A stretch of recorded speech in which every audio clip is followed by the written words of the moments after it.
So, like you can hear right I don't hear anything. today, because you're standing up. I have super good hearing. I can hear them talking.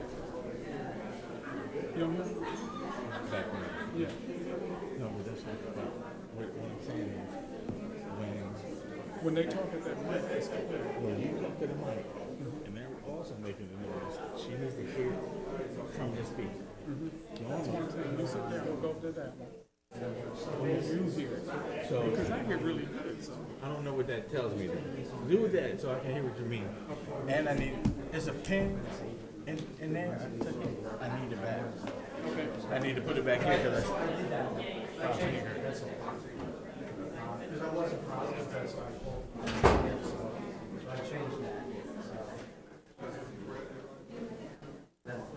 So Arthur, I'm sure you can hear me in that room. If you don't see the pen right there, don't worry about it because we got to do this test like right now. We're only 5 minutes out, and we have to start the audio recording and then the stream. Chop chop. Let's do the thing you're trying to get me to hear. We don't have time. I'm only able to speak once or twice, and that's it. Is that thing turned on? Yes, it is. And you could Yes, hear me it when I is. was all the way there, but you can't do it now. Hey, Gabe, you got to adjust the audio on that thing. Adjust the audio on this one. Tap. Wait, I think no. If it sounds good in the back, I'm going to turn the volume up.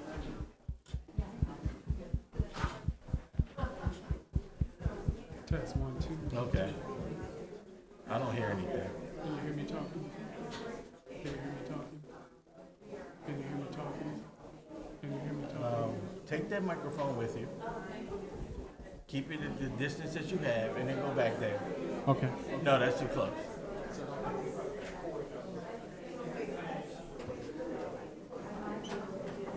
Okay. Give me a test. Can you hear me? Can you hear me? It's so low. Just nod your head if you hear me good. But you hear me clear on the TV? Is that right? I hear you clear as a bell on the TV. Yeah, this is not loud enough. And everybody back here is shaking their head. Yep, I hear you clear. All right, I'm turning this up. Because this sounds All right. good back here. Okay. So we're good. We're good? Thanks. Yeah. I can come back in. Yeah, one more second. Punishment. All right, say something again. My punishment. Yeah, come back in. All right. Wow.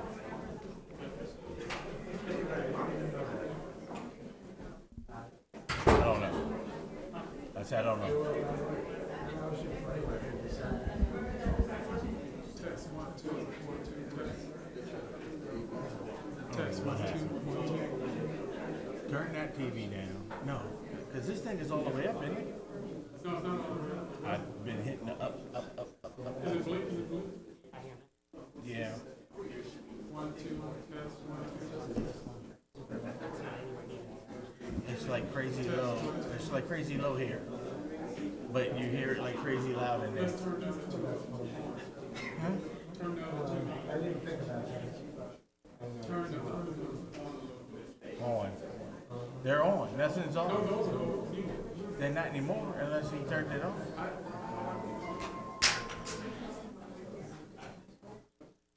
Wait. Are you going into the auxiliary setting or the overall setting? I was going right here. I'm talking about these. Oh, that. Yeah, there's nothing on it. I was going to say cut both of them. This is going to feed the bands back. Why is this go so low so quick? I have no idea. It was perfect. Did we do anything in the background? I got it. Mute these. Hey, Gabriel, if you hear me, bring the laptop over. Is it still back there? No, it's not back there. Because we only got a minute. Go and get the laptop.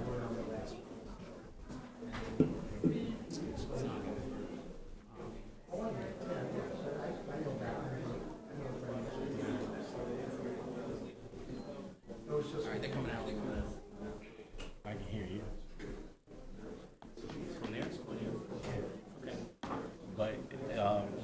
to pick up ambient noise.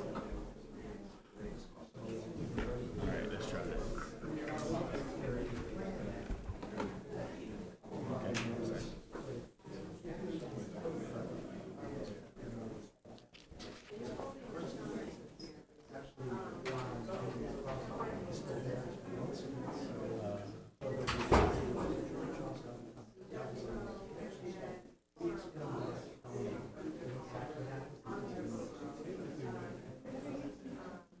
Which one's 6?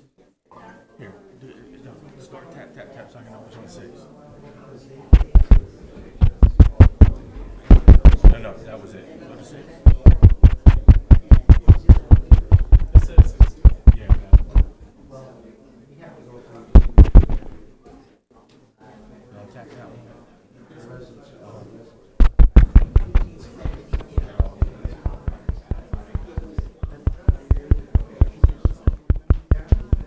I'm bringing these up.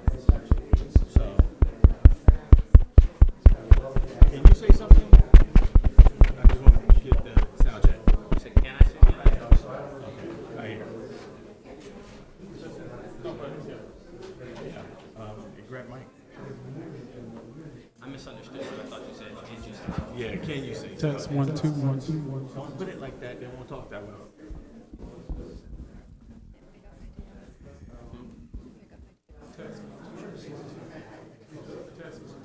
Carlos, does it pick up her typing?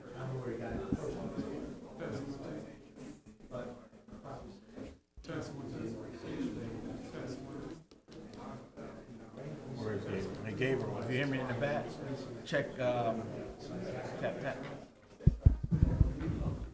Check that microphone channel, the actual box.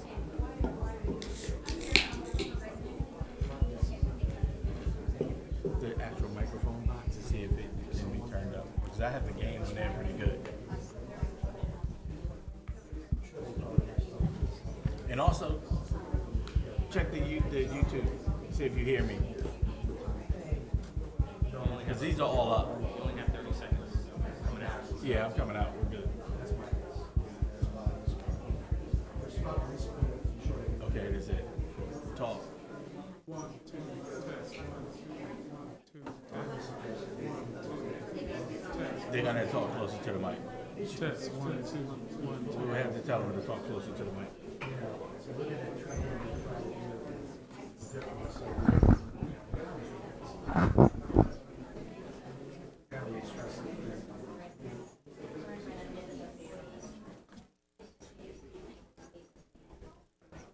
Turned off the background noise, but I'll adjust this on the fly.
Is the gal. All right. Sorry, I just almost ran over your foot. Oh, that's all right. I do it all the time.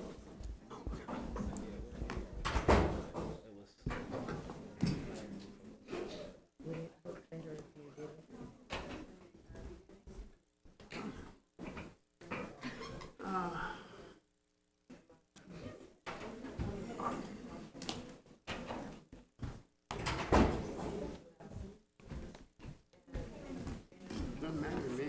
don't know how, I don't know.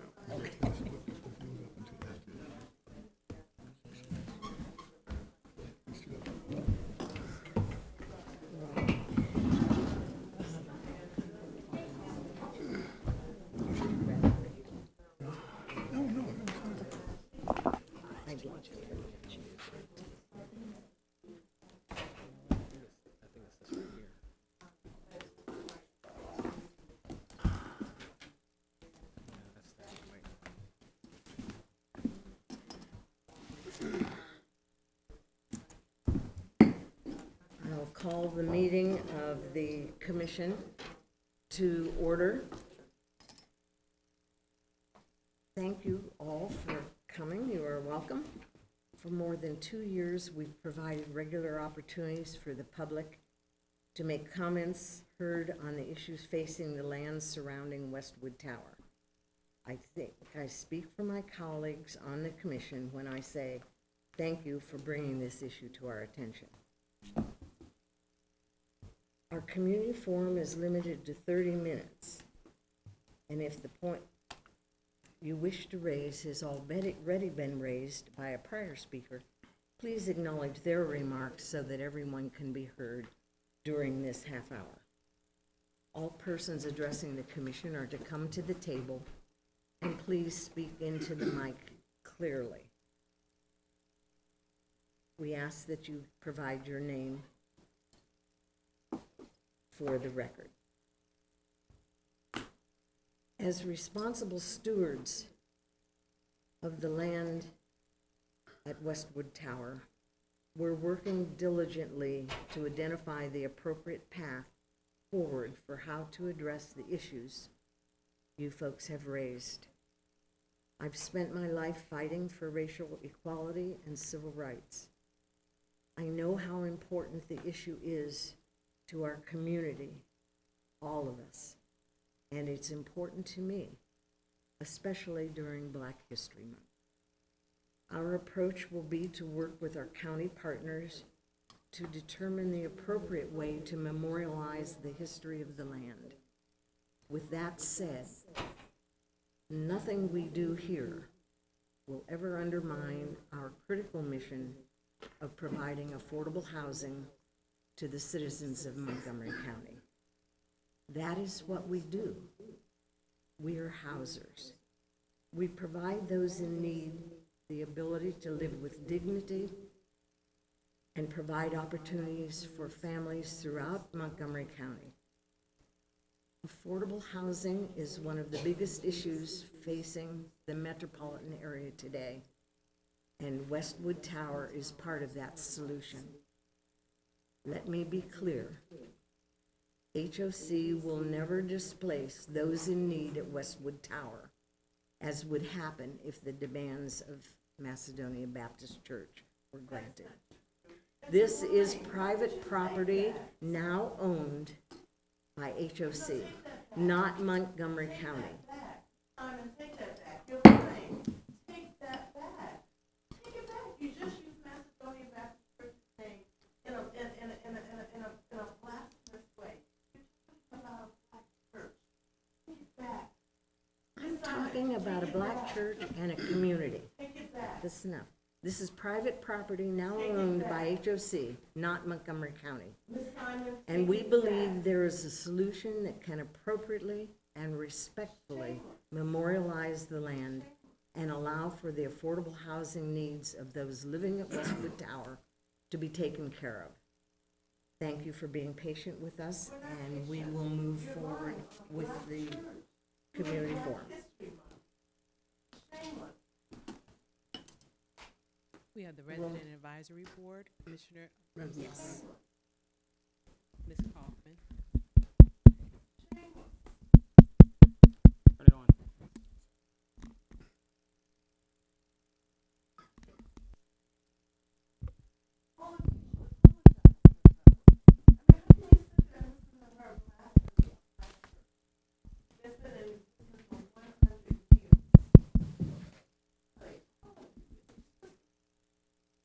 Good afternoon. Good For the afternoon. record, my name is Yvonne Kaufman, Vice President, Resident Advisory Board.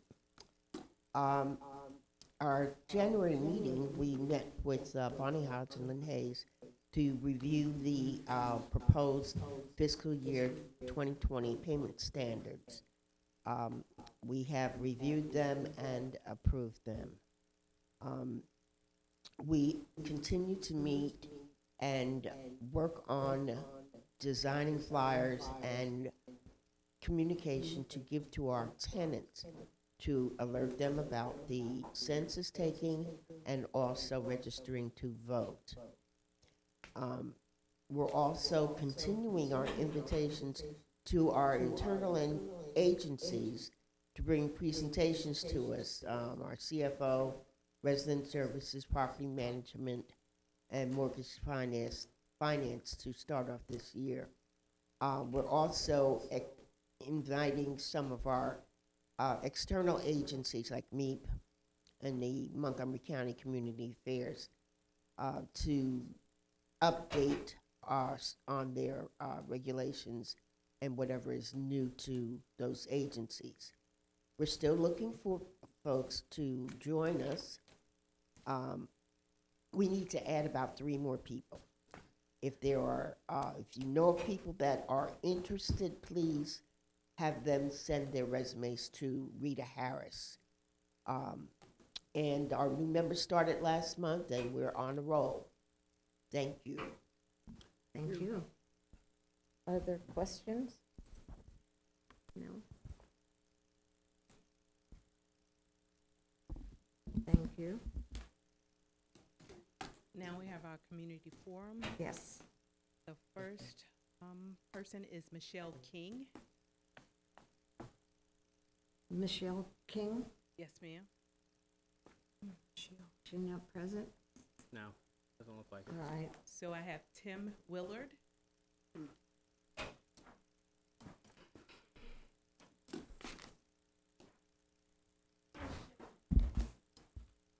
Thank you. My name is Tim Willard. Hopefully your sound system is working this month. Hope so. I would like to correct the record. Miss Commissioner Simon says that memorializing the cemetery would require displacing tenants, but that's simply not true. The cemetery is under a parking lot. It's not under the building, and providing alternate parking is a fairly simple matter. And as a matter of fact, this lot, according to the sector plan, is going to be made into a greenway. It is not going to remain a parking lot, so you guys have to face up to this sooner or later. But I think this illustrates my main point, and that is when you talk to people about HOC, the word you hear most often is arrogant. State Senator Ben Kramer was once asked if the situation concerning Moses Cemetery was a factor in his decision to propose oversight for the HOC. Kramer replied, "It was a factor, and I think very legitimately so. I just don't think the HOC has been responsive. I find this to be disconcerting. There seems to be a level of disrespect almost bordering on arrogance." Senator Kramer has said he introduced a bill in the Maryland legislature after receiving complaints from constituents and HOC employees alleging waste, fraud, and mismanagement of the department. Some employees, Kramer said, were worried about speaking out publicly for fear of retribution. Kramer cites the total lack of transparency at HOC, saying, "What I have heard repeatedly with HOC and a lack of concern of their executive director in regard to the public." HOC's lack of respect for African American cemeteries is long-standing. In 2017, after long-standing complaints from HOC-owned Tobytown, then Council President Roger Berliner complained about the state of repair of the Tobytown Cemetery, which was HOC's responsibility to mandate. Berliner said it was shocking, it was not respectful, and not okay. Now, there have been complaints from both employees and tenants. I'll just quote one tenant from Westwood Towers, which is the tower at issue here. The tenant complained that the company running it is a joke. No maintenance whatsoever, no investment in anything. The building is old, it's starting to show. Appliances are old, and they will not change anything unless it literally breaks down completely. The windows break, there are mice and on. People have learned to shut up because invariably the answer you get is either that it's your fault or, yeah, no, we don't do that. You learn quickly not to say anything, which makes things worse, of course. Turnover in personnel is Mr. Willard, your time tornado-like. is up. Apparently, no one wants to work there too long either. So, Excuse me, no your time has follow-up. expired, Mr. Willard. In 5 months, I had 5 messages that I had to go through with the administrative office to someone. None was made. Mr. Willard, your I time have has virtually expired. no respect for tenants' rights. Marsha They will Coleman walk Adebayo in is your the next place speaker. unannounced whenever they felt like it, and whether you're there or not. I have said many times that since I work from home, that's a major deal, but no one cares. Thank you.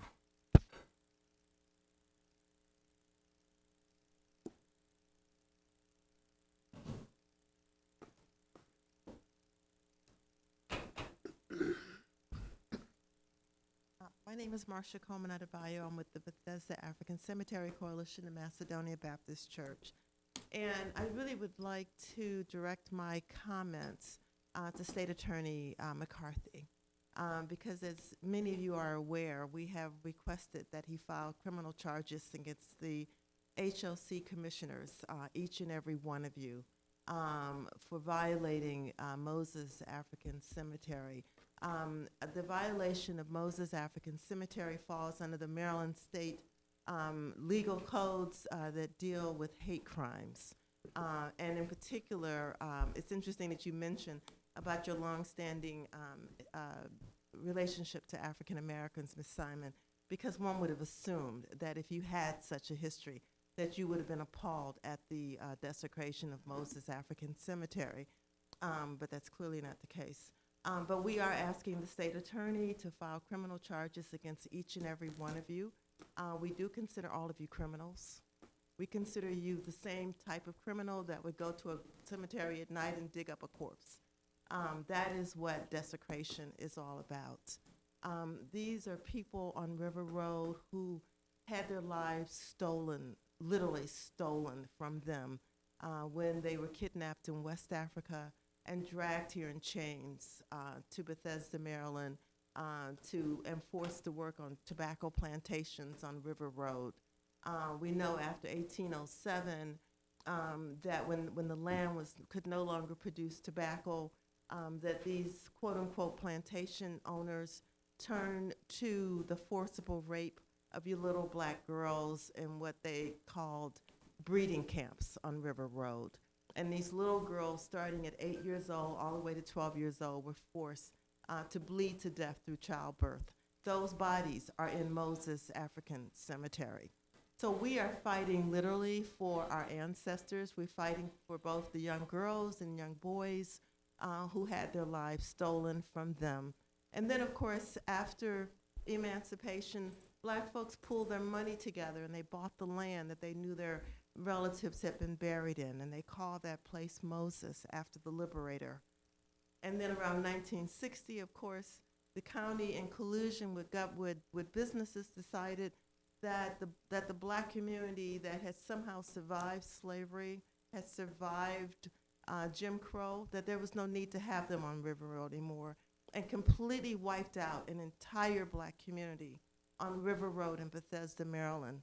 And after they had removed this entire community that had spent every single nickel and dime of their lives to buy that land,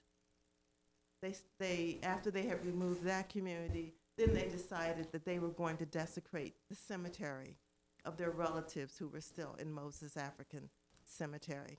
And they mowed down Your time all is of up, those. Ms. They mowed Adebayo. down all of those tombstones. So now we're at a place where the violators, you guys, are saying that you want to be the ones to memorialize your victims. And we reject that. We don't think that Hitler should have memorialized the graves of Jews. And we certainly don't think that you people have the Karen moral dignity Lundergan to is be the able next to memorialize the graves of our relatives and our ancestors. And we will fight you with every ounce of breath in our bodies to stop you. Thank you. Karen Lundergan.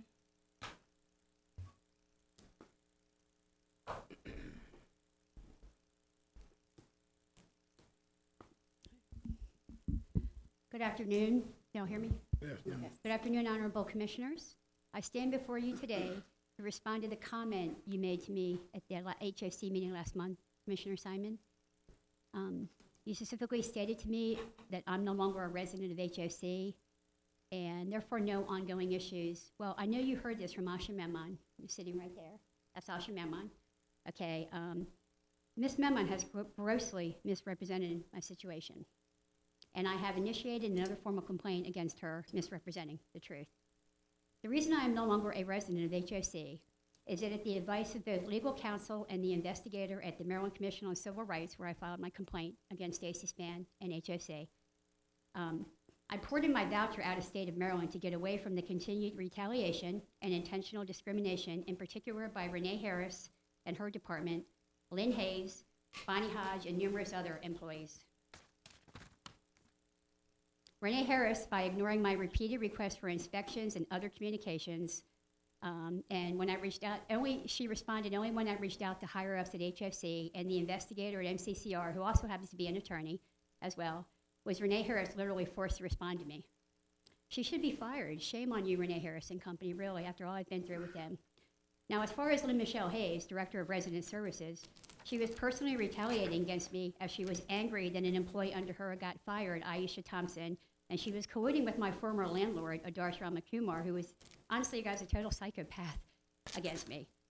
She was angry that I filed a formal complaint against her, etc., and she was also intentionally denying my relocation package and medical expenses that my then attorney, John Marshall of Legal Aid, had literally hand-delivered to her in mid-July of 2018. He hand-delivered it to her.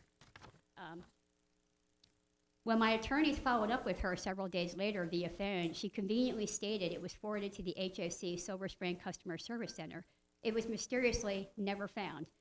Only when my then attorney, Frank Vitale, called Lynn Hayes directly on July 30th, 2018, and specifically and adamantly stated to her that if she did not have my updated voucher and RFTA form signed ASAP, he was taking her to court to get an emergency petition. You guys, I could go on, but I have to tell you, I've been through hell here. So these issues are very much ongoing. As you know, I have the federal litigation going and the complaint with MCCR. And honestly, I'm not backing down here till I get justice. And not just for me, but for the thousands of other residents, employees, former and current. And I know you guys don't handle individual matters directly, but I really reach out to you because there firmly needs to be some accountability here. People with the executive director and people under him, really. And I appreciate you all listening to me at every single meeting. I thank you again. I appreciate it. Have a good rest of the day. Reverend Adebayo.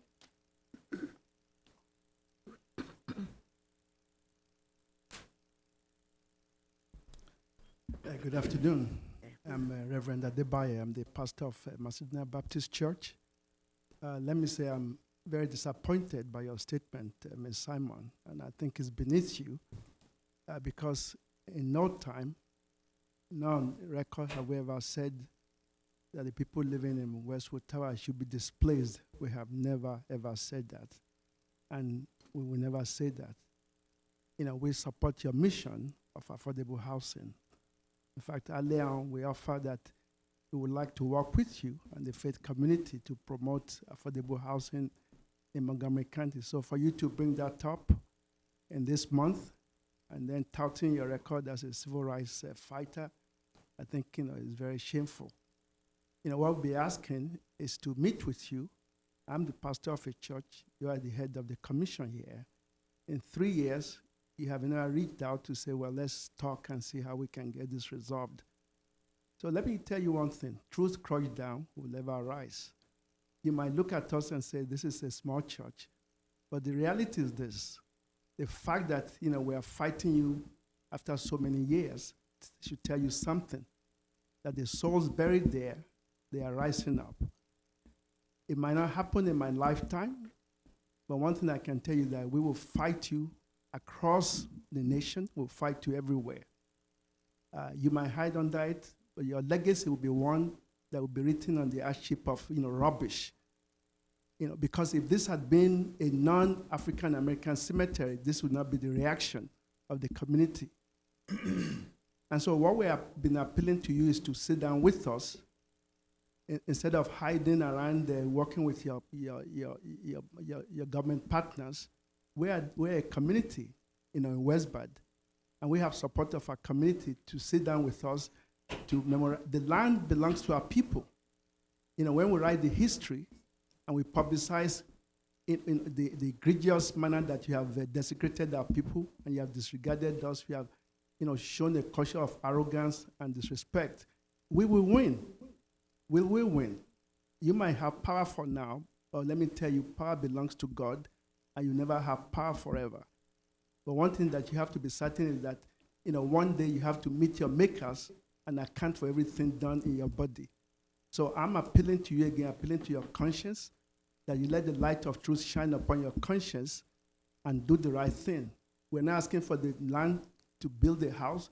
We're asking for the land to commemorate, to celebrate the resilience and the persistence and the struggle of our people that are buried there.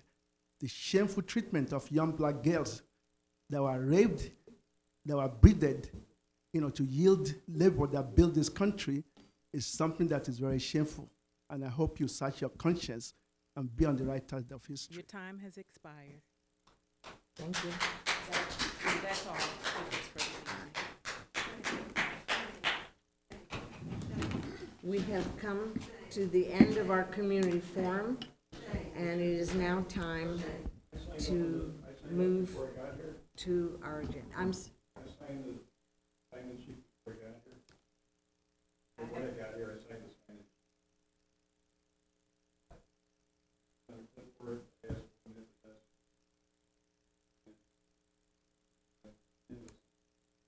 We'll hear him. Please.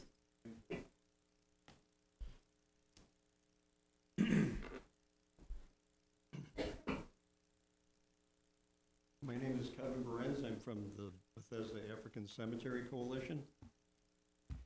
Imagine for a moment a government that cares enough about people that it found it worthwhile to create a branch of government that would go out and interview 10,000 ordinary Americans and also interview 3,000 formerly enslaved African Americans. That was what the Works Progress Administration did in the 1930s. This is an excerpt from interviews that were done primarily in 1937 and 38 in mostly southern states. This overlaps with the time that the River Road African community was systematically erased by the county and developers to make room for what is now your parking lot. What I'm about to read could just as easily have been said by Cora Batts or Frank or Charlotte Gray or many of the others now being desecrated beneath your parking lot. This is John M. Fields, born into slavery, what he looks like,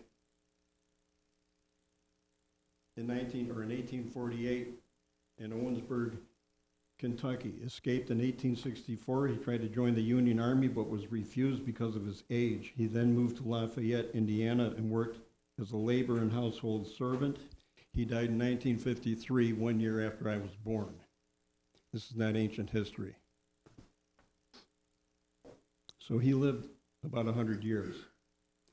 This is John M. Fields' statement. When I was 6 years old, all of the children were taken away from my parents because my master died, and his estate had to be settled. We slaves were divided by this method. 3 disinterested persons were chosen to come to the plantation, and together they wrote the names of the different heirs on a few slips of paper. These were put in a hat, passed among us slaves. Each one took a slip, and the name on the slip was the new owner. I happened to draw the name of a relative of my master who was a widow. I can't describe the heartbreak and horror of that separation. I was only 6 years old. It was the last time I ever saw my mother for longer than one night, unquote. So I guess a few folks were alive back then. You could have picked the name, they could have picked your name. They could have picked HOC's name out of the hat. So please, I don't even know what to say beyond, you know, this is unacceptable, utterly. Thank you.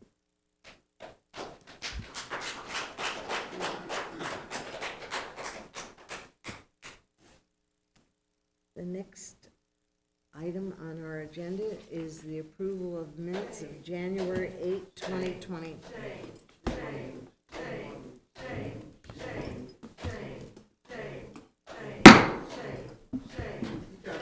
It is time for us to conduct our business. You have no moral core. You have nothing to contribute to humanity except sit behind that stupid desk and talk nonsense. Shame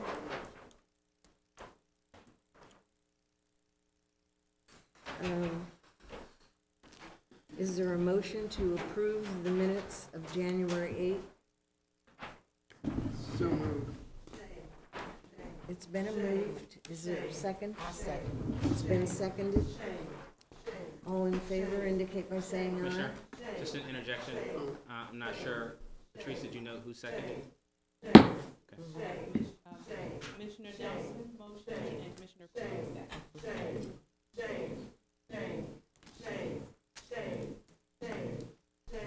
If you would prefer to continue, will you do it in the lobby, please, so we can conduct our business?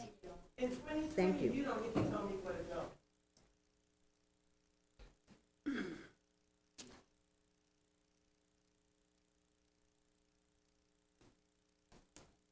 All in favor of the approval of the minutes of January 8, please indicate by saying aye. Aye. Any objections or abstentions? Hearing none, the minutes are approved.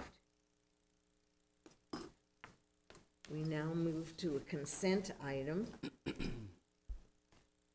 regarding the nomination of a former commission chair to the Board of Directors of the Housing Opportunities Community Partners, Inc. Who will be? Well, it's a consent item, Commissioner, and it's essentially to approve the nomination by the Board of Directors of the Housing Opportunities Community Partners, Inc. to nomination of Sally Roman to the board. Thank you. And so, really, it's just a matter of. Do we need a motion? I move the resolution, approval of resolution number 20-10 for the approval of the nomination of Sally Roman to the Board of Directors of the Housing Opportunity Community Partners Incorporated. I second. It's been moved and seconded. Any questions? I'll just make the comment that it's great to see that we have former commissioners, particularly who have contributed as much as they have to HOC, who are continuing their effort to work with our clients. I certainly couldn't agree more. All in favor of the motion, please indicate by saying aye. Aye. And we appoint her with our thanks. And now it is time to hear the report of the executive director. Absolutely. Good afternoon, Commissioners. Good afternoon. And staff. Just really quickly, for the record, my name is Stacy Spann, Executive Director of the Housing Opportunities Commission. I'm going to run through my Executive Director's report today, and I want to first put a spotlight on our Fatherhood Initiative. So as many of you will recall, HOC was the first housing authority in the country to be awarded the New Pathways for Fathers and Families grant through the Office of Administration for Children and Families. Some of the staff is here today. Jonathan Cartagena, who runs the program. Come on up, Jonathan, have a seat, and just introduce yourself real quick while I go through this. So the Fatherhood Initiative is strengthening families by strengthening fathers. And to this point, at the end of January 2020, 31 fathers are in the Platinum cohort, and they became the first Fatherhood Initiative graduates of our calendar year, 2020. And that contributes to the 489 fathers and legal guardians who successfully completed our program since its inception in 2016. we're already more than halfway through the progress toward recruitment this year. We're trying to reach 150 fathers. And so Jonathan and company have made extremely strong progress. So if you'd like to introduce yourself, but also say a couple words, that's fine. Good afternoon, Commissioners. My name is Jonathan Cartagena, Program Coordinator for the Fatherhood Initiative. As Stacy mentioned, this program started back in 2015, and from its inception has continued to grow, has built a lot of momentum. But I will say that this is a team effort, not just with the staff that works under Resident Services or the Fatherhood Initiative. I do believe that this is a team effort as an agency, because everyone has played a tremendous part in this program from its inception, from grant writing to case management to referrals to our partnering agencies as well. So I want to say that this accolade or the success that this program has had is a team effort. This is a team win. And I'm appreciative to be able to share this accomplishment and also this program with the agency. So, we want you to hear from 2018 program graduate Giovanni about how the Fatherhood Initiative motivated him to seek camaraderie among fellow fathers and achieve his career goals. We actually got a video queuing now, yes? So just stand by, it's about a minute and a half long maybe. Let's hope our volume works.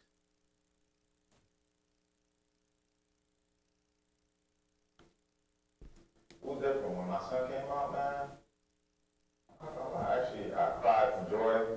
It took me a little while to hit me down. Like, wow, I'm his dad, you know. My daughter, man, she's real special. She's real loving, loves my face. She tells me I'm handsome, you know, man. Like she's only 4 and she owns me. I have these people that are super excited to see you all the time. I mean, like every day they wake up, they're happy to see you. That's a good feeling, man. It's funny, man. I got to the fatherhood program. I was thinking about, going back to school and stuff. I just didn't really know how I was going to do that.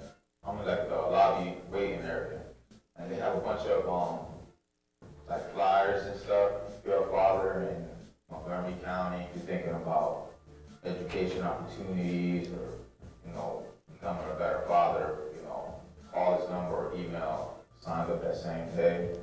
Man, I was pretty stoked, man. Also, other people are looking at me, man. My own friends are looking at me, my family's looking at me, my community's looking at me. So, sometimes you just doing what you're supposed to do. You inspire other people. For anybody out there that's thinking about it, you don't know what to expect, just give it a shot. Whatever barrier you have, just talk to them. And I've seen them work with other people. They'll find a way for you to get what you need. That's great.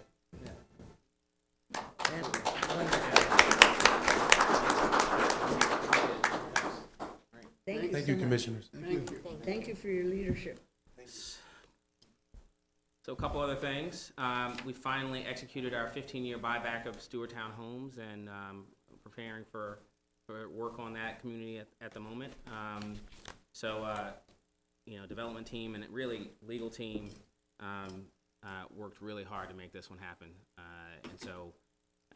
It's going to get new life, this property, as we'll rehab it and keep it affordable, continue to be an asset in this community.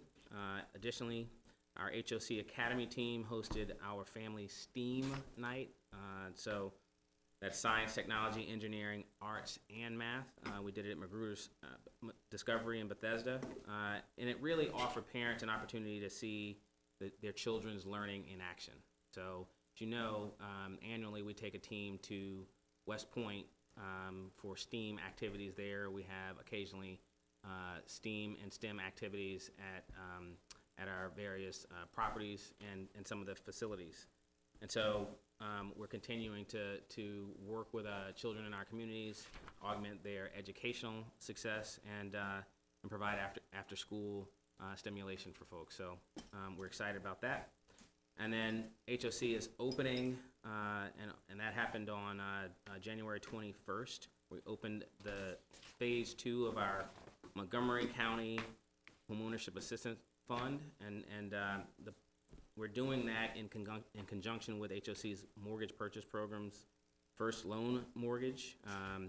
It allows us to approve applicants, and they get access to 0% deferred loan of up to 40% of the qualifying household income. We're doing this in partnership with Montgomery County government, so excited about that.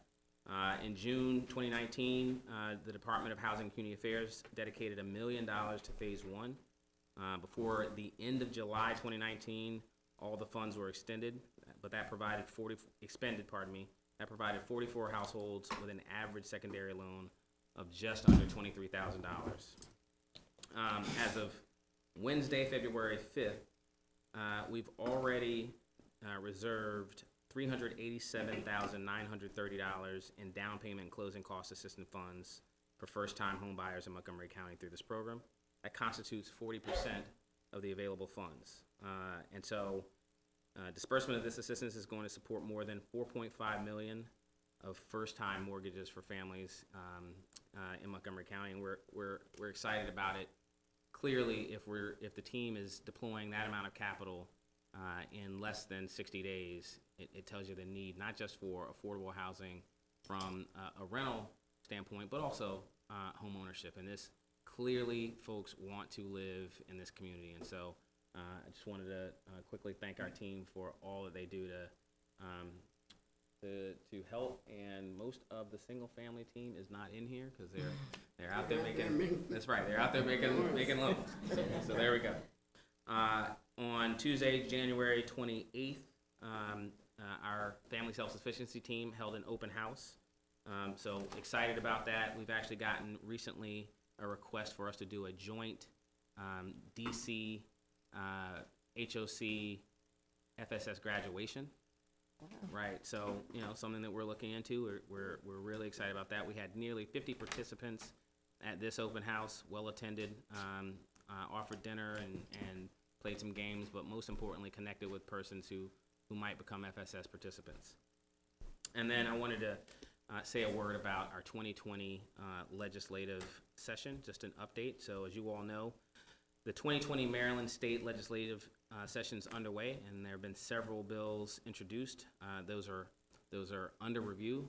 They have impact to the Housing Opportunities Commission and its operations, and so I'll talk about the first set of bills, which have been scheduled for first review by the Montgomery County Delegation's House Committee on Education, Elections, and Housing, and that's for this Friday at 12 o'clock in Annapolis. Bill MC 1-20 is the Housing Opportunities Selection of Chair, and under the current law, County Executive recommends and the County Council confirms appointments to the HOC Board of Commissioners. The Board of Commissioners retains the authority, as you all know, to elect its officers, as we will do later in this meeting. And that's consistent with other volunteer boards across Montgomery County. As proposed, MC 120 would place the authority to select the chair with the county executive without any further discussion. The county executive supports this bill, the county council opposes this bill, and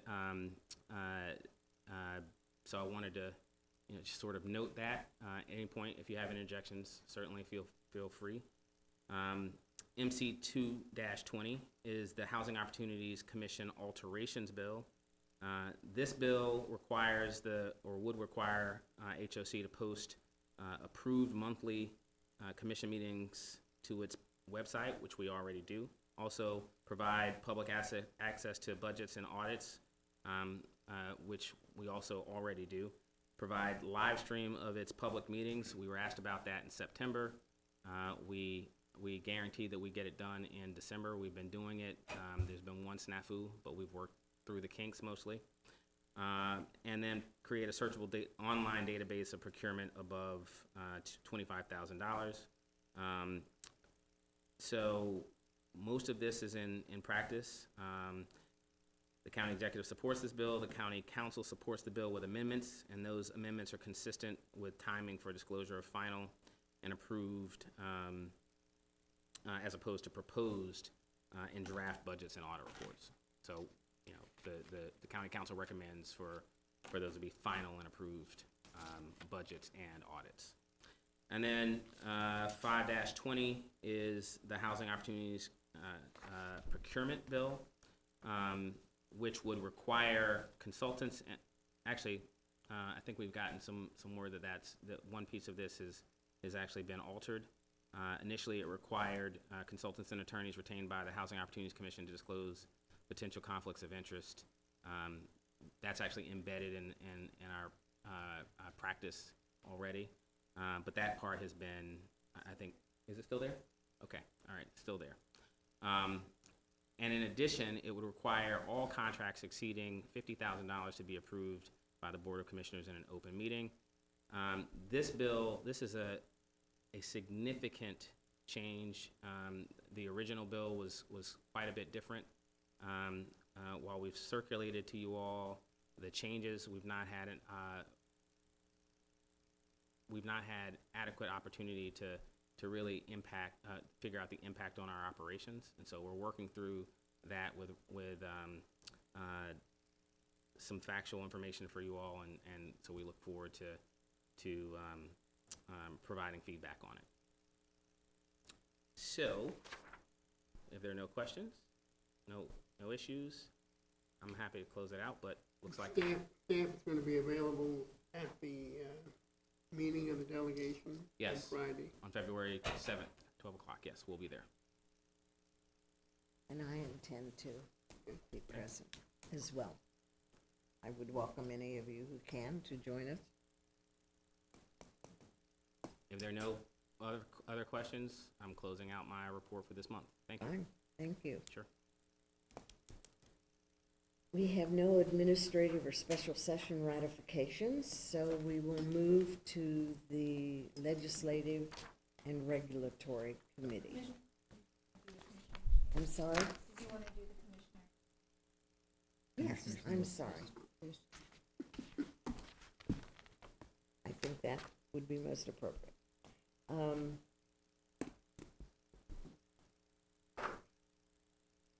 Are there reports or comments from my colleague? I, this time last year, brought to folks' attention, so I'll do it again today, that free tax preparation service is being made available both by the county at 6 sites and by AARP at 20 different sites around the county, libraries, community centers, and I have sent the information to Fred so that he can help publicize it amongst staff and our customers. This is geared for both elderly and low-income people, and it's trained tax preparers who can provide free tax preparation service for folks. So given that that's one of the privileges of having an income is that you get to pay taxes, I thought I would help make it cheaper for people to do that. Just really more a question to Stacy, really. Given that this is Black History Month, I just wonder whether or not we are, as an agency, doing anything special, or are we posting any specific initiatives that are going on throughout the county? 'Cause I know there are a lot of organizations that are doing special programs, including a lot of the churches, and so some way that we can advise our residents about those opportunities, as well as perhaps some of us who may want to go and participate in some of those events. Sure. Well, the county has robust, there are a number of Black History Month activities throughout this county. And so it's fair to say that we can post those, we can lift them up on the website and make sure folks are aware of them. As we distribute a daily kind of articles and meetings, et cetera, we can also lift it up there, so. Good. Yeah. That'd be very helpful. Mm-hmm. Any other comments? Hearing none, let's go to the Legislative and Regulatory Commission, Committee, I'm sorry. Okay, in Commissioner Byrd's absence, I'm asking for authorization to implement voucher payment standards based on HUD's fiscal year 2020 small area fair market rents. Lynn Hayes is here to present this item. discussed in the LRC meeting, and it was approved. And it was also presented to the Resident Advisory Board and approved. Good afternoon, Commissioners. For the record, I'm Lynn Hayes, the Director of the Housing Resources Division. With me is Giddy Paul, Management Analyst. We are here to request authorization to implement the voucher payment standards based on HUD's fiscal year 2020 small area fair market. On January 17, 2018, HUD published guidance on the required use of small area fair market rents to determine voucher payment standards for PHAs who operate programs in designated metropolitan areas. HOC is located in one of the 24 metropolitan areas required to implement small area fair market rents. Annually, HUD publishes fair market rents by zip code according to bedroom sizes ranging from efficiencies to 4 bedrooms. HOC must annually establish voucher payment standards by zip code ranging from 90% to 110% of the published small area fair market rents. There are 71 zip codes in Montgomery County. Overall, there are 355 different fair market values for Montgomery. Say that number again. 355 different rent values published for Montgomery. Staff thoroughly examined and analyzed the fair market rents for each zip code to propose the recommended voucher payment standards. The analysis included the projected gross rents for 2020, the number of families affected by rent burden, and the amount that the fair market rents increased or decreased.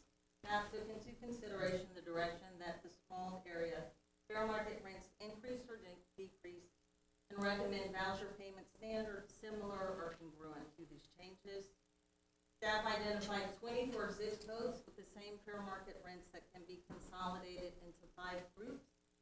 27 zip codes have individual payment standards.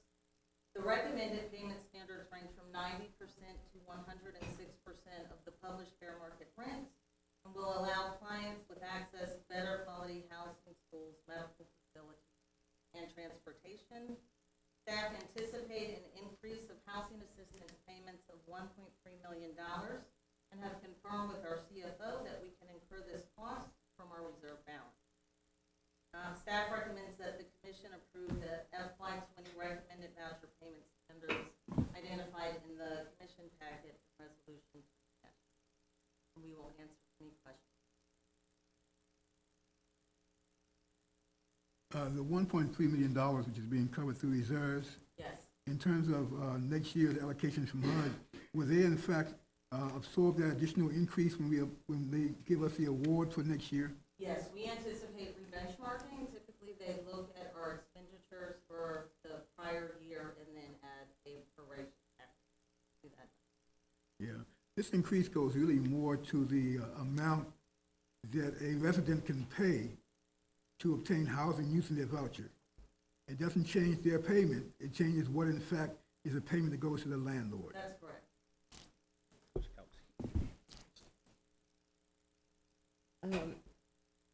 These recommended payment standards, how will they conform with the county's voluntary rent guidelines?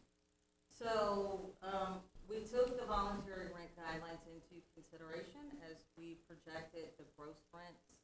But landlords in the voucher program are not restricted to the voluntary rent guidelines. On average, the rent increase submitted from landlords is a little bit higher than the published voluntary rent. And so the rent increases are typically approved contingent that the rents are reasonable in comparison to similar units that are not.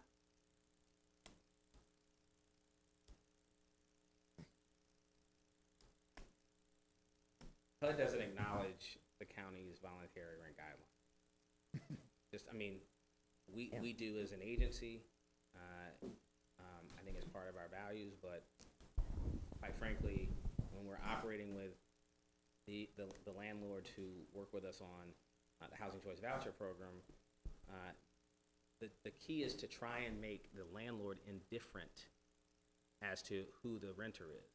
The best way to do that is for the voucher program to marry with that renter, keep the rent, keep their portion at an affordable level, and then augment it with the voucher amount, right? So the landlord gets generally within the range of what Fair market he or rate. she is listing it for fair market. Yes. And so the check and balance for us is that we're also required to have an independent, third-party, put together a database that literally samples something like 1,500 properties throughout the county, and then we enter in a fair amount of information. It gives us comps. It's updated every year, so you're not worried about stale data. But it also is a good benchmark for us because without it, we would be using Zillow and things like that for rent. And unfortunately, as you all know, those aren't regulated. Folks can put whatever They they aren't want. reliable. And so what winds up happening is, there's a unit that is technically by code a 3-bedroom, but it has a den, which doesn't have a closet or doesn't have a window, doesn't even have a door, and so people would include that as a bedroom on Zillow, but not anywhere else. So anyway, yes. From a policy standpoint, am I correct that the reason for this layer of complexity where we calculate all these small areas is so that the voucher system can actually help people live in better areas? Because if you simply took area-wide and average and said that's it, then you could really only live in the lower half to median of the areas, whereas by breaking it into these smaller zip code areas, it allows people more flexibility in terms of deconcentrating poverty and giving people an opportunity to live more places. Exactly, yes. Yeah. Okay. Yeah. The intent is to disperse. So, the issue was precisely what you're saying. Units became more affordable over time, and then folks were not actually able to rent in areas of opportunity. This helps with the dispersion, yes. Thank you. Is there a motion to adopt Resolution 2011 to implement the voucher payment standards So for moved. the 2020 small area market rents? Excuse me, so moved. Second. It's been moved and seconded. Are there any other questions? Hearing none, all in favor, please indicate by saying aye. Aye. Please record me as abstaining. Thank you.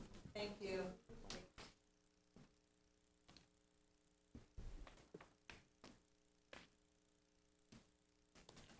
Okay. We now move on to the Development and Finance Committee.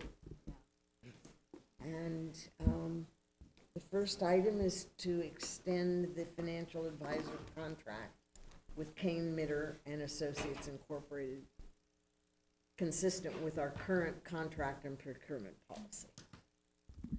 Good afternoon, Commissioners. Is this thing on? We can hear you. Is it on? They can hear you. Oh, okay. For the record, I'm Kayreen Brown, Chief Investment and Real Estate Officer. And the item before you is a request to extend the financial advisor contract with Kane Mitter and Associates for 1 year. Just by way of background, the Commission employs a number of market professionals to bring its bonds to the market to finance its multifamily and single-family programs. And since the inception of its program in 1979, or its programs, multifamily and single-family, the Commission has brought to market about $5.5 billion of mostly tax-exempt securities. And it employs a number of professionals, including underwriters, bond counsel, financial advisor, in this case, Kane Mitter and Associates, since that time. In 2017, the Commission undertook a full solicitation for financial advisor services for its bond program, and it's important to note that there are only a handful of financial advisor firms that solely focus on the issuance of municipal bonds for housing finance. Kane Mitter is one of those firms. There are a number of firms that do provide advisor service for housing, but not solely for housing. They provide advisor service for other municipal bonds.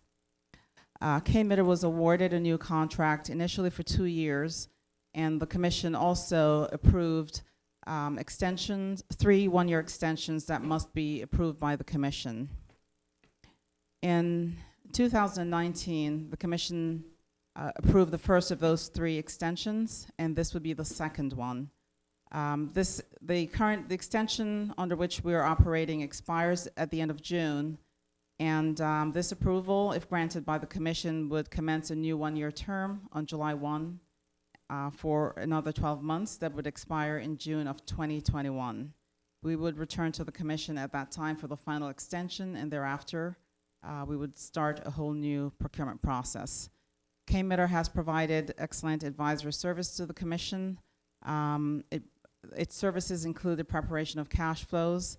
The data that goes into cash flow preparation are provided by HOC staff. Moody's Investor Services rates our bonds and therefore reviews the cash flows that are prepared by Kane Mitter and Associates.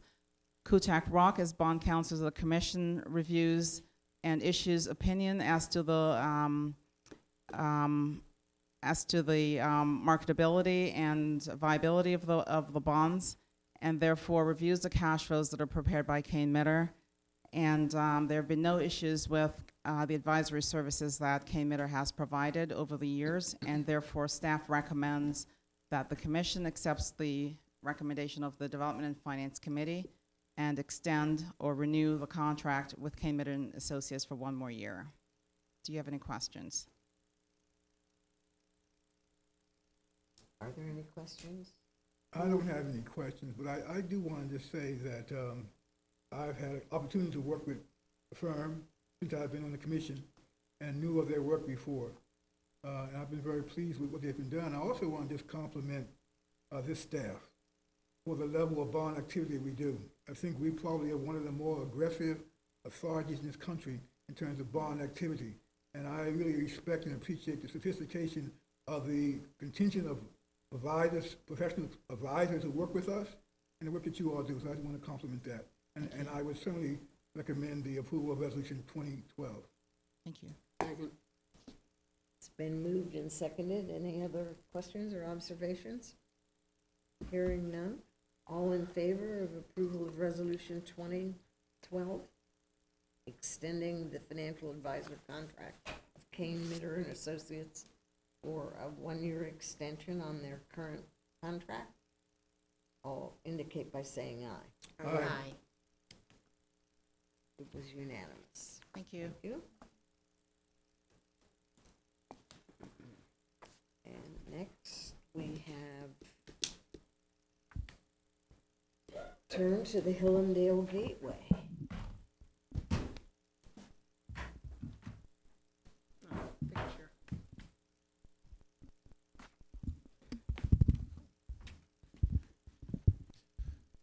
Good evening, Commissioners. For the record, I'm Zachary Marks, Director of Development in the Real Estate Development Division.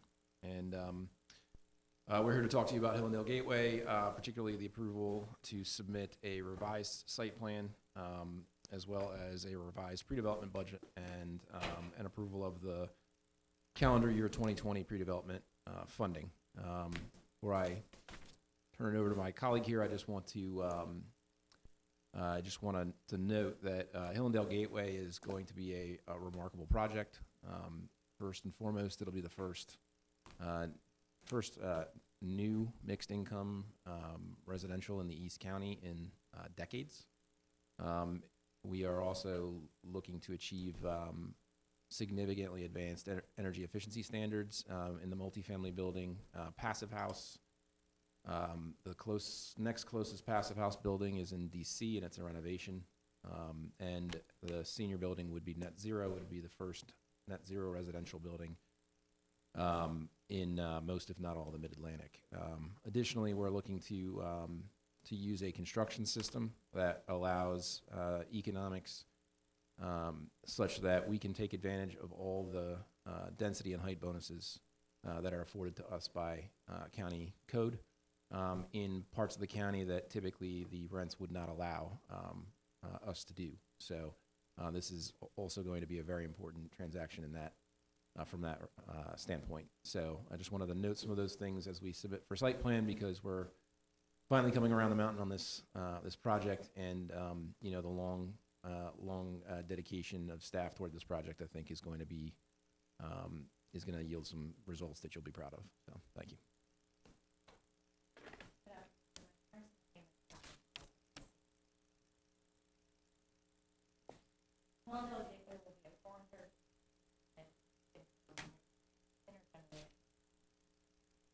Of Holly Hall, a former public house. As I mentioned, Hillsdale Gateway will be built with agriculture and build it together. There is energy development. HOC is redeveloping Holly Hall, a joint venture that multi-generational developer county long-term holder significant estate. The HOC deputy site plan county board. That plan contemplates that this development. Phase 1 of a 155 building from retail, 300 multi-family building, a drive-through Starbucks, and above ground parking. Phase 2 of a nearly 1,000 building. It was built subject to commission approval. The May 29th.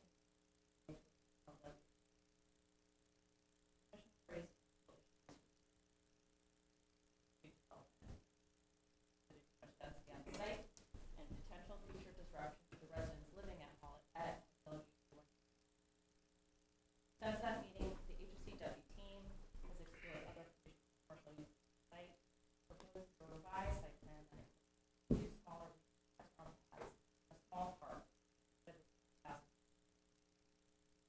Staff believes the smaller restaurant pads will be built at the same time, provide a number of benefits. Would immediately access the site, useful amenities for residents. The HOC deputy also a number of comments from the department regarding traffic and death. Most significant comments were related to traffic along Providence Road, frontage, and widening road, rising bus drop off area, adding a transit provision circle, the Starbucks drive on the site. Staff also received comments from on the site, as well as the best way to connect public open spaces to the residential site. Staff believes there was a revised site planning and smaller material or make Hillsdale Gateway more attractive as residential component of the site plan. At least 25 minutes for customers, 60% in agriculture, and another 5% for housing. In addition to the revised site, staff is $7 million for dollars. So 1.7 million in total redevelopment budget project. Breakdown of the budget. 55 of your brief book. I'm happy to answer questions. In summary, about a third of the increase represents cost of the development budget. Permitting, sustainability, LITI expenses that we offset. Approximately 20% of the delay in represents developer fees, financing, and approximately 90% for architectural design, construction drawings. Cost would have been significantly higher in the site plan, but would have been incurred later when developed. That's the reason.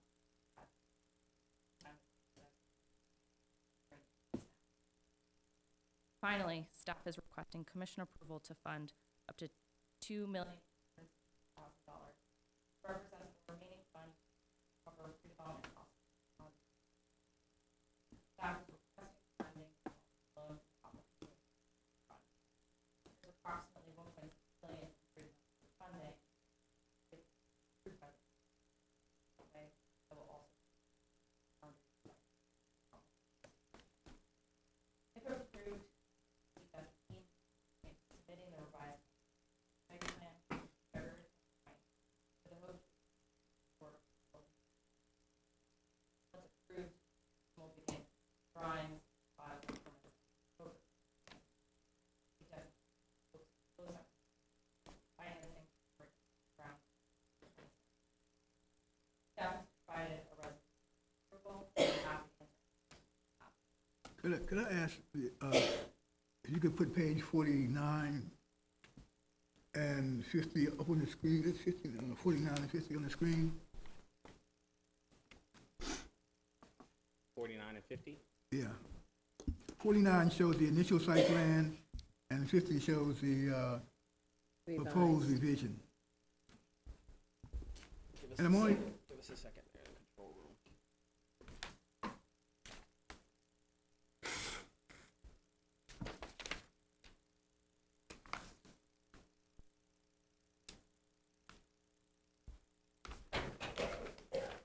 They're both together on page 53. So if page 53 goes up, it may accomplish Side by what side, you're trying to okay. do. it's fine. 53, While they're doing that, may I ask a different question?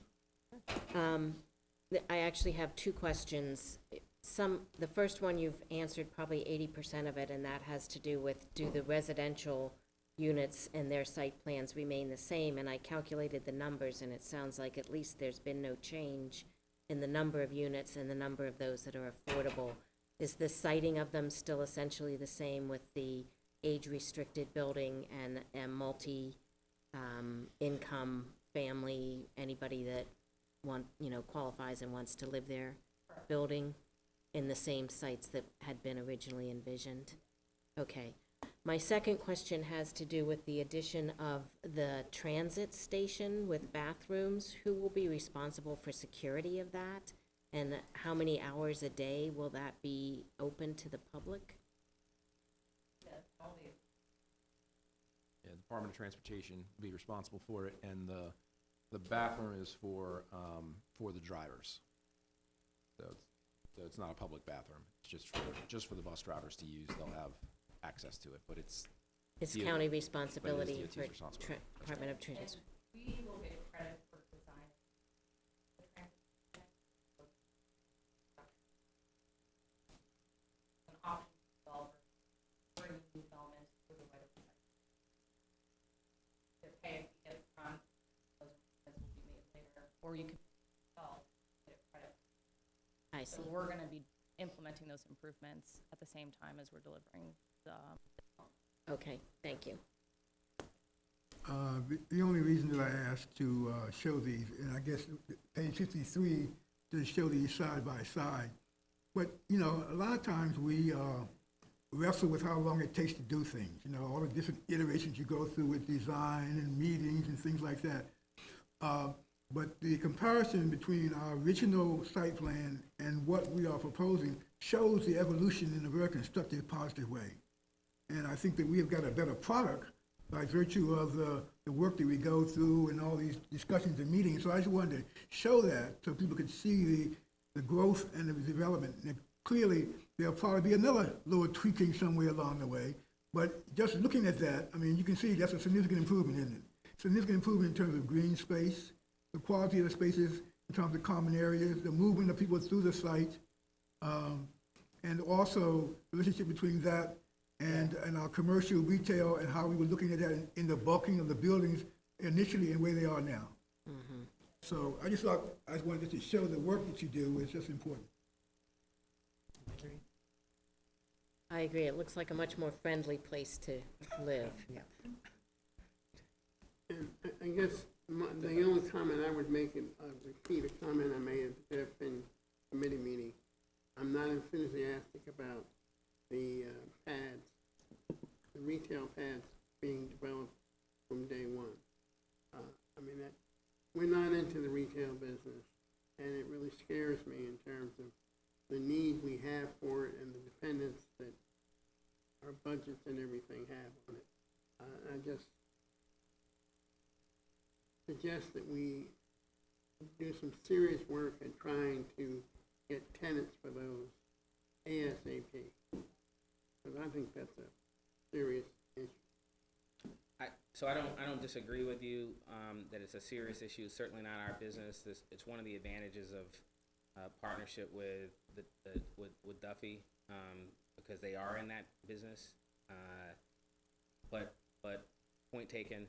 Yeah, but I mean, I understand that, but even though we're in partnership with Duffy, Duffy has considerable interest across the street. They do. For the same kind of uses that we might be attracting at this site. So we will, what I can commit to you is that we're going to, first off, because they're long-term holders, I can't speak for them, but in our experience with them so far, they have been excellent partners in making sure that it's a mutually beneficial situation. I'm not suggesting that they're gonna. No, I got you. I'm just responding to it and saying, Okay. so they recognize that it's not good business also for them to have the exact same uses on both sides of the street. So it's what you said. It requires significant coordination, communication, and really hard work ahead of time to make sure we get where we're going to, where we want to be, and if we're not going to be there, we need to take the opportunity to pivot early so that we're not caught in a crisis. And as I think about it, particularly considering it's Duffy, you might discuss with them their lack of success in that up on Randolph in New Hampshire, the Colesville shopping center. They are managing a little piece that they added on a year and a half ago or 2 years ago, for which they have received no tenants. Okay. And I mean, one wondered why that particular parcel was developed at the time. And I know they don't own that. I don't think they own it. They're just managing it. But that experience should say something about how people normally will go. They'll go to the shopping center, the main shopping center. It's a question about the auxiliary shopping. And same issue up in Burtonsville with the two shopping centers up there. So I mean, it's just, I'm very concerned. Understood. I think the fact that we have 463 units literally surrounding this, where people can take the elevator down and go and grab some food and go back up or whatever, could help attract more people and more tenants, given that there's built-in demand on site. But your caution is well taken. I also assume you knew I was gonna make those comments, that's why you're trying to burn us up. It is getting warm, I'm warm now. As is typical, I'm actually trying to be responsive to a request. You have a second request. Anticipate that request and already tried You to can adapt turn to it down. Yeah, this thing works. Thank you, Sharif.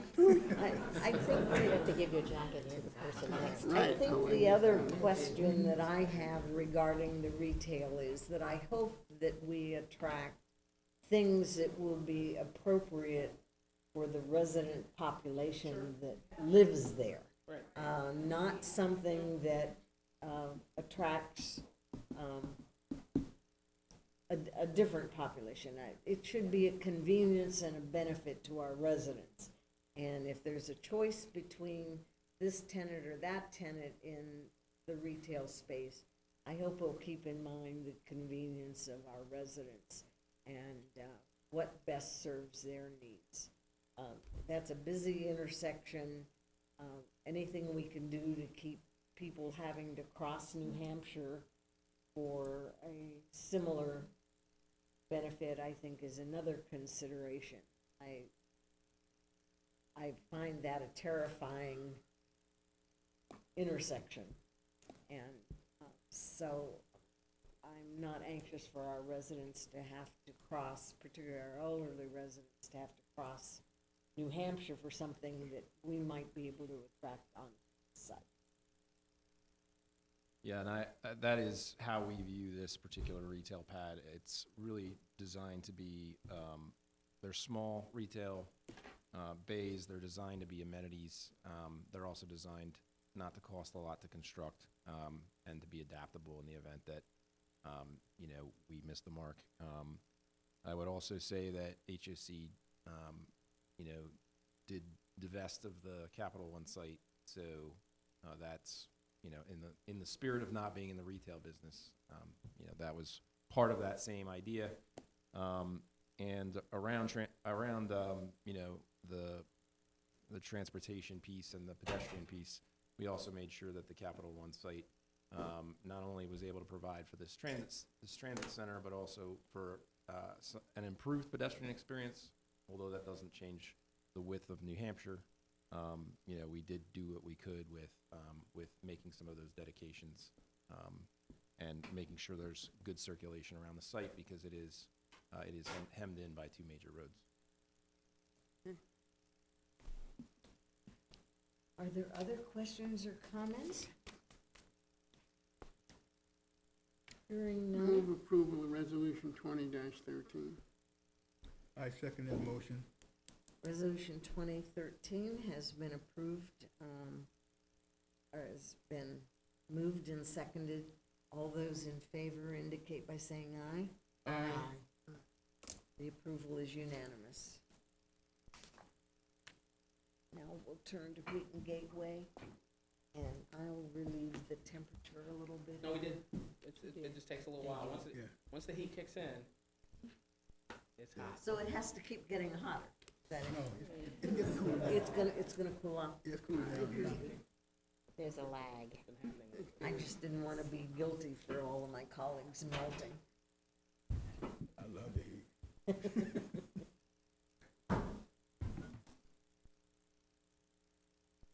Thank you. Good night.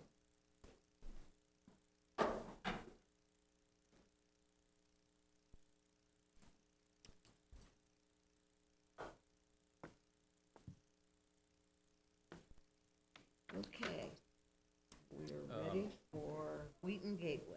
Excellent. Again, for the record, Zachary Marks, Director of Development for the Real Estate Development Division. Keeping with our gateway theme, before you is Wheaton Gateway, which is sort of at the other end of the process from where Hillendale Gateway is, whereas Hillendale Gateway is sort of approaching the runway, and we're getting ready to get site plan approval. With Wheaton Gateway, we have yet to even begin that formal development process. But Wheaton Gateway is also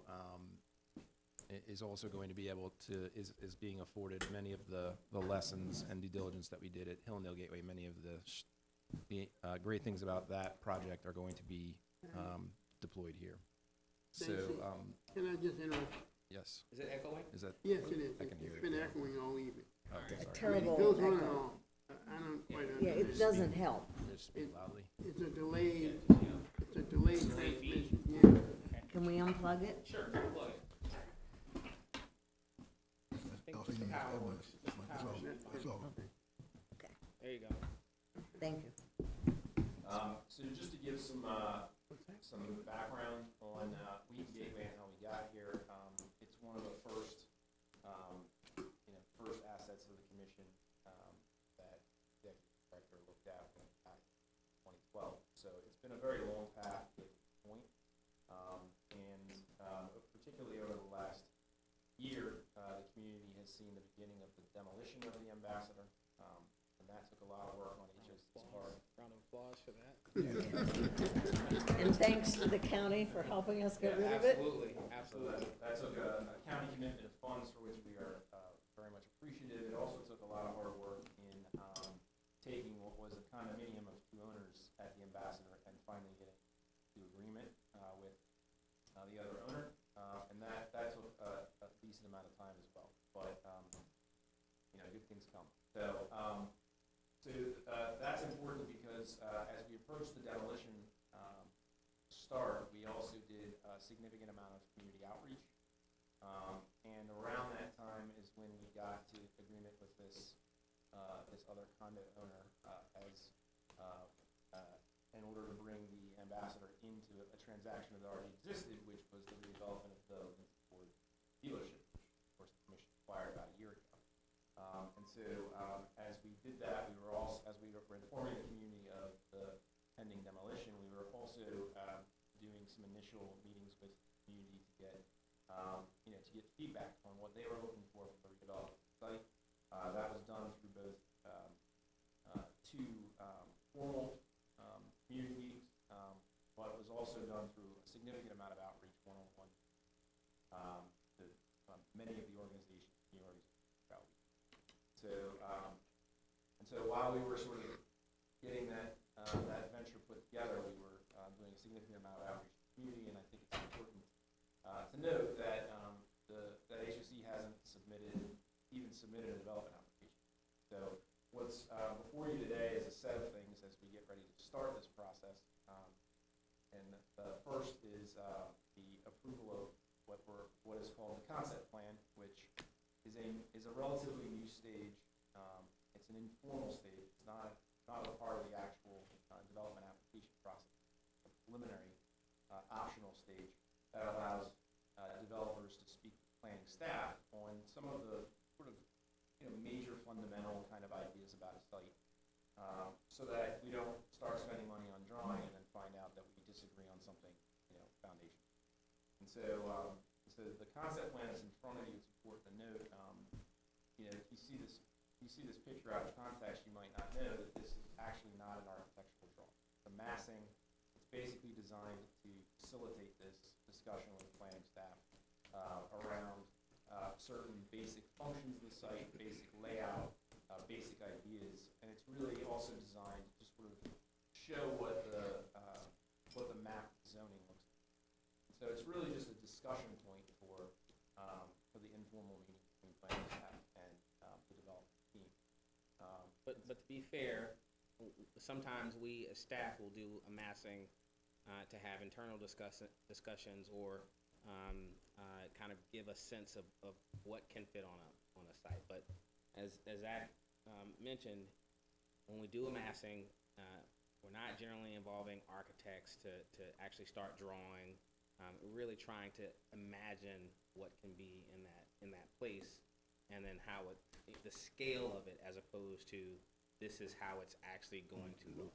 So This is like a clip art version of what might be. Before computers, it was actually called a bubble map because they were just blobs, and so now you get much more refined boxes, steps forward. So it's really designed to be a discussion point. It's just important to keep those things in mind. And as we spent some time getting feedback from the community, we now want to get some initial feedback from the planning staff before we put together, an initial plan that would then go back out to the community and say, okay, we've talked to planning, we've talked to the community, we've worked amongst ourselves as a team, and now here's sort of an initial proposal.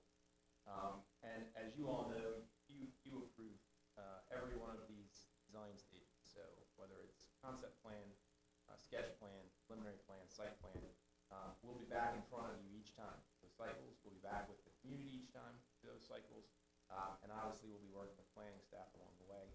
And in order to do that, now for you to approve a redevelopment budget to move through these couple of years, give or take, and also approve some funding for that redevelopment effort over the next calendar year. I believe when this one we're asking 6 months of this calendar year, we'll be back in May, June to update you on where we are and confirm that we want to request that second tranche at that time. So if there are, and so much like with the Hillendale transaction, where we actually had some approved funds from last year that were unspent that could be applied for the request. The request here is only 1.2 in funding. That's 50% of the calendar year net of some remaining funds from previous approvals that you all had made. So again, approvals today are for the concept plan, which again is, mostly just building location orientation, ingress, egress. The conceptual budget for the project, which we know will be 3 years long, redevelopment project, and then the funding for the first 6 months of the calendar year at 1.1. I'm happy to.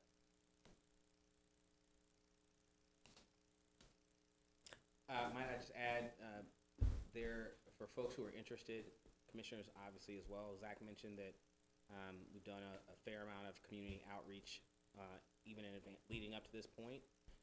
There's a website, wheatongateway.com, that folks can access to find out more information. There's even an opportunity to sign up to get alerts emailed.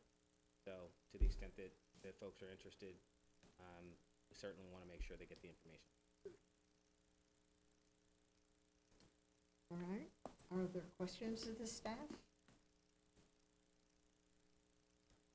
May I have a motion to approve the resolution then that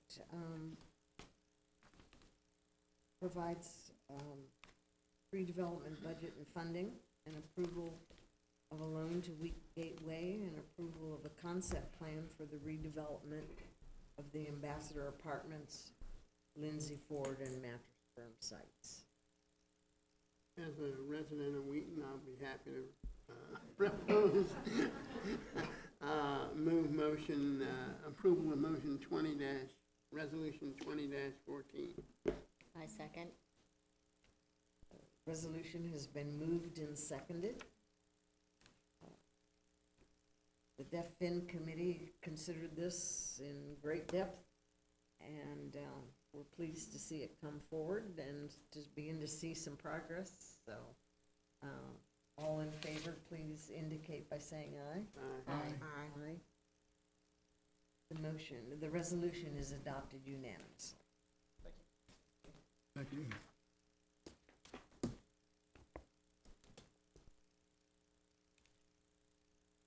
I believe we have nothing for deliberation and or action.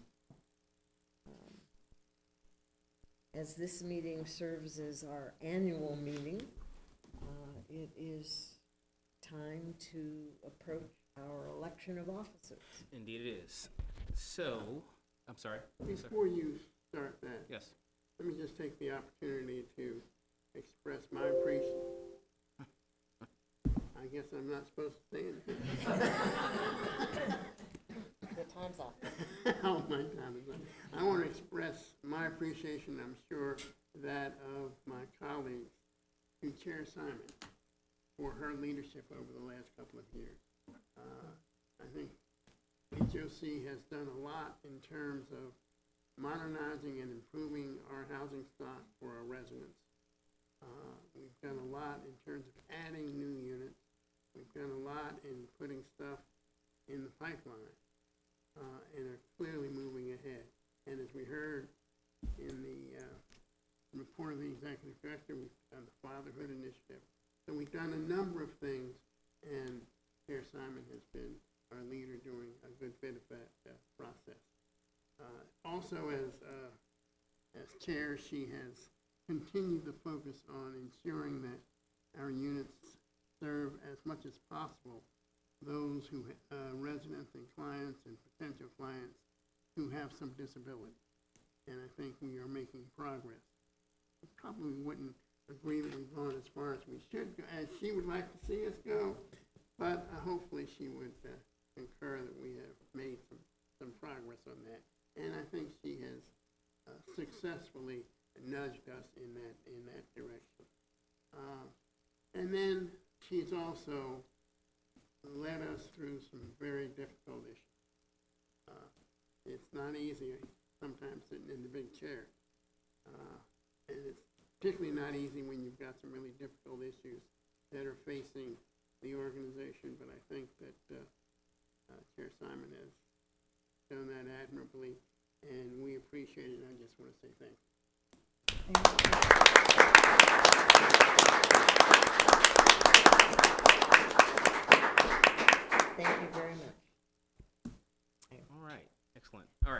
So this evening, the 2020 officers of the Housing Opportunities Commission will be elected. At this time, I'd like to open the floor for nominations for the office of chair. I'd like to nominate Roy Priest as our incoming leader. I think he has both the experience and knowledge to tackle the issues that we have before us at this point in time. And I think he has the disposition and the temperament as well to guide us through what we are looking forward to. And it would be a great pleasure to remain on the commission and serve under his leadership. Excellent, excellent. Are there any other names to be placed on the nomination for the office of chair? None? At this time, I'd like to open the floor for nominations for the office of vice chair. I would like to put in nomination the name of Fran Kelleher for vice chair. Fran has come to this agency with a really big background in health management at the executive level and the national level, and has really managed to really show us how those two intersect. And she has been contributing a lot to our deliberations over the course of the time she's been here. And it's been, I think, a tremendous benefit to us. She's also done something that many people can't get done in a year and a half. He has learned more about housing, probably affordable housing in the last year and a half than, and I've seen a lot of people try. It's not very easy. I mean, I'm still learning after 50 years, but it's for those reasons. That's why I sit next to you. It's for those reasons I'd like to nominate Fran as vice chair. Excellent, excellent. Are there any other names to be placed in the nomination for the office of vice chair? Hearing none, I'll move on to pro tem. At this time, I'd like to open the floor for nominations for the office of chair pro tem. I would like to nominate Rick Nelson for the position of chairman pro tem. He has served, as you know, as the vice chair of the board for a number of years, and has served on the HOC board for a lot more years than he would like to remember, perhaps. But he's done a tremendous job, and I think it's important that we maintain the continuity of the kind of expertise that he has brought to the board as we think about the fact that we may have two new officers who are coming to the board. It's important to have that connection, that linkage, I think, to make sure that we continue to be able to be properly focused on the issues that we deal with as a commission. I've known Rick a very long time, and it's been a pleasure to have served this period of time with him on the board, and I feel very strongly about his capacity and his interest and willingness to continue to serve this commission, and I recommend him for the position of chairman pro tem. Excellent. Are there any other names to be placed in nomination for the office of chair pro tem? I move the nominations be closed. Thank you. All right. Nominations are now closed, so I now ask for a vote on Mr. Roy Priest to serve as chair. I'll do them all in a slate, if you don't mind. Fran Kelleher to serve as vice chair. Rick Nelson to serve as chair pro tem. All those in favor, say aye. Aye. Any opposed? None? Okay, please note for the record that this was a unanimous vote. Congratulations, Mr. Priest, new chair. Ms. Kelleher, new vice chair, and Mr. Nelson, new chair pro tem. We look forward to a productive year under your leadership.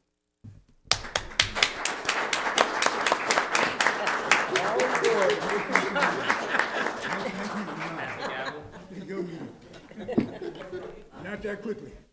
Not that quickly. All right. I think we are headed to a great year with this leadership team, and I would just like to say what an honor it has been for me to have worked with each of you as my colleagues and to express my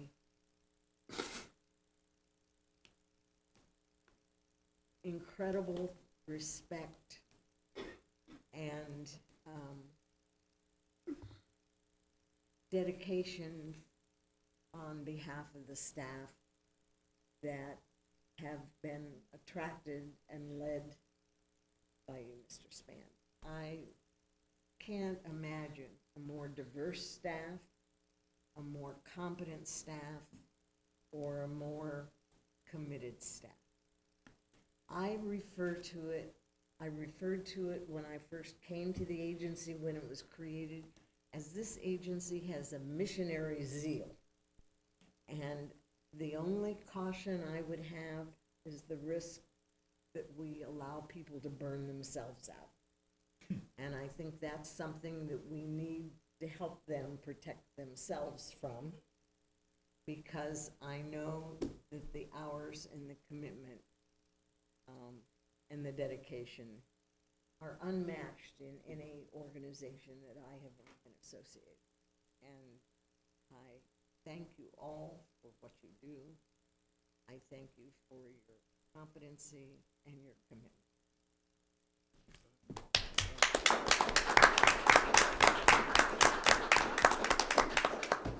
I move we adjourn. Second? It's been moved and seconded. All in favor indicate by saying aye. Aye. Now, can I